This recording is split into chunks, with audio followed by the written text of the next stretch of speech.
Hello friends, আজকে আমরা আলোচনা করব একটা ইম্পর্টেন্ট চার্ট প্যাটার্ন নিয়ে। সেটা হলো বর্ডেনিং বটম প্যাটার্ন।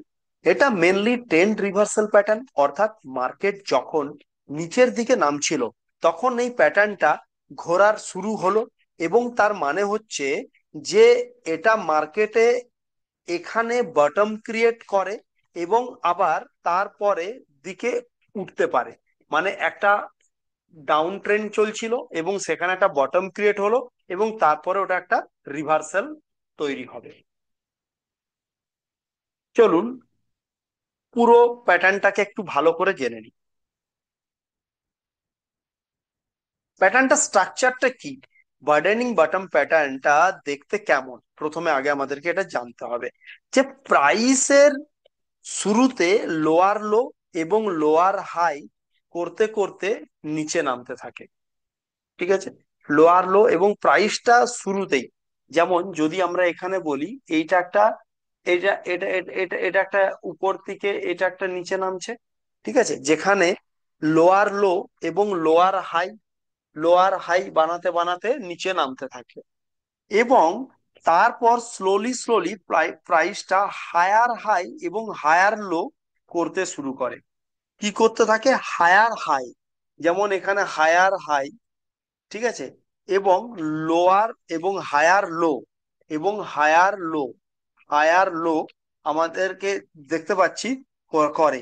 এবং ধীরে ধীরে এটাকে মেগাফোনের মতন লাগে এবং এটাকে মেগাফোনের লাগে এবং নিচের থেকে, মানে নিচের থেকে ছোটর থেকে বড় হয়। মানে জাস্ট দুটো যদি ট্রেন লাইন আমরা টানি তাহলে একটা মেগাফোনের মতন একটা স্ট্রাকচার হবে এবং এটা ধীরে ধীরে চওড়া হতে থাকে এবং উপরের রেজিস্ট্যান্সটা এবং নিচে এটা সাপোর্ট লাইন আমরা জেনে থাকি এবং এই রেজিস্ট্যান্সটাকে উপর দিকে একটা ব্রেকআউট দেয় এবং এটা হলো ব্রডেনিং শেপ, মানে যেখানে প্রাইস রেঞ্জে গ্র্যাজুয়ালি বাড়তে থাকবে। এবং চলুন জানা যাক এই প্যাটার্নটার পেছনে আমাদেরকে যে সাইকোলজিটা আছে, এই সাইকোলজিটাকে কিন্তু আমাদেরকে বুঝতে হবে। শুরুতে সেলাররা কি করে ডমিনেট করে, তাই মার্কেট নিচের দিকে নামে। আমরা এখানে দেখতে পাচ্ছি মার্কেট একটা নিচের দিকে নামছে। ঠিক আছে, কিন্তু পরে আবার বায়াররা বাড়তে থাকে এবং বায়াররা গ্র্যাজুয়ালি কনফিডেন্স পেয়ে যায়, যে সেই জন্য একটা জায়গায় আমরা দেখতে পাচ্ছি একটা রেঞ্জের মধ্যে দিয়ে এই প্রাইসটা ফেসে থাকে। তো এই জায়গায় কি করে, যে কিন্তু মানে এই জায়গায় কি হয় যে তারপরে, মানে তার জন্যই এখানে ভোলাটিলিটি মানে বাড়তে থাকে এবং প্রাইস বড় বড় সুইং করতে থাকে, যেটা আমরা এখানে একটা রেঞ্জের মধ্যে বড় বড় সুইং দেখতে পাচ্ছি। ঠিক আছে, এবং ফাইনালি যখন প্রাইসটা রেজিস্ট্যান্সকে ব্রেক করে উপর দিকে বেরিয়ে যায়, তখন এটা একটা স্ট্রং বুলিশ রিভার্সালের সিগন্যাল দেয়। যেমন এখানে এই জায়গাটাতে উপরে, যেমন আমরা আগেই জেনেছিলাম, এই জায়গাটা হচ্ছে হচ্ছে একটা রেজিস্ট্যান্স এবং এটা সাপোর্ট, এবং এই রেজিস্ট্যান্স কে যখন ব্রেকআউট করে, ব্রেকআউট করে এবং সেই তখন এখানে কি একটা স্ট্রং বুলিশ রিভার্সালের সিগন্যাল পাওয়া যায় এবং এখানে একটা একটা দারুণ বুলিশ মুভমেন্ট আমরা একটা এখানে থেকে দেখা যেতে পারে। তাহলে এখানে কিছু আইডেন্টিফিকেশন পয়েন্ট রয়েছে, আমরা চলুন জেনে নিই কিছু আইডেন্টিফিকেশন পয়েন্ট নিয়ে। কি কি রইবে, যে প্যাটার্নটা মোস্টলি ডাউন ট্রেন্ডের দিকে পাওয়া যায়। যে মোস্টলি প্যাটার্নটা কখন হবে, যে একটা আপ ট্রেন্ড থেকে যখন ডাউন ট্রেন্ড আসবে, ডাউন ট্রেন্ডের মধ্যেই এই প্যাটার্নটাকে দেখতে পাওয়া যায়। এবং শেপটা অনেকের ভিয়ের মতন হয়, জাস্ট মেগাফোনের মতো, যে মানে কিন্তু উপর দিকে গ্র্যাজুয়ালি স্প্রেড হবে। মানে যেটা মেগাফোনের মতো, আমরা উপর দিকে যদি দুটো ট্রেন্ড লাইন দেখি, যে এই ধরনের একটা আমরা দেখতে পাবো, এই ধরনের একটা আমরা, যেমন এটা এইভাবে একটা ভিয়ের আকার দেখতে পাওয়া যাবে, কি মেগাফোনের মতন দেখতে পাওয়া যাবে। এবং এটা হচ্ছে মিনিমাম তিনটা হায়ার হাই এবং তিনটা হায়ার লো থাকতে হবে কনফার্ম করার জন্য।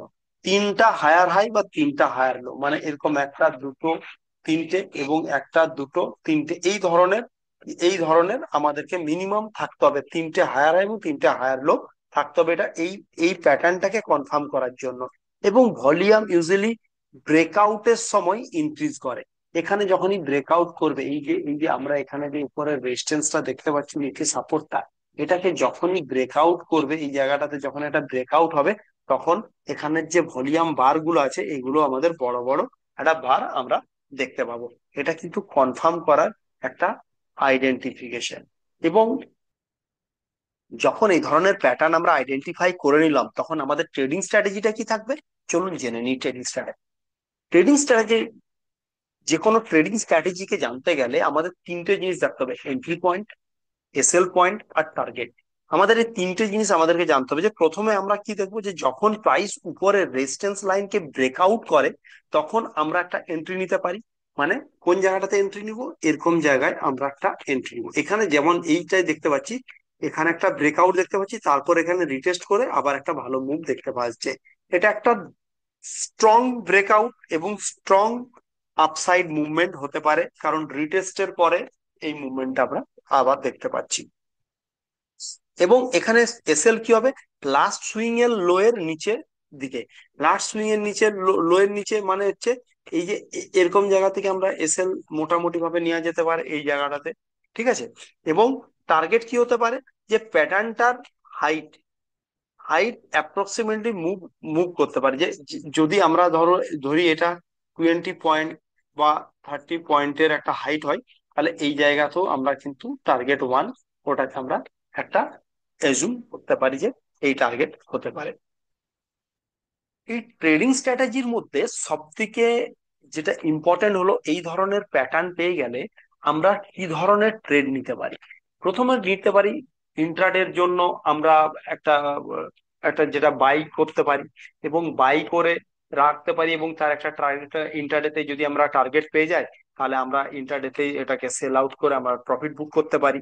আবার ডেলিভারিতেও বাই করতে পারি, লং টাইম ফ্রেমের উপর, ওয়ান ডে টাইম ফ্রেমের উপর, উইকলি টাইম ফ্রেমের উপর যদি দেখতে পাই। তো তাহলে এই ধরনের আমরা একটা একটা কিছু দিনের জন্য একটা সুইং ট্রেড হিসাবেও নিতে পারি।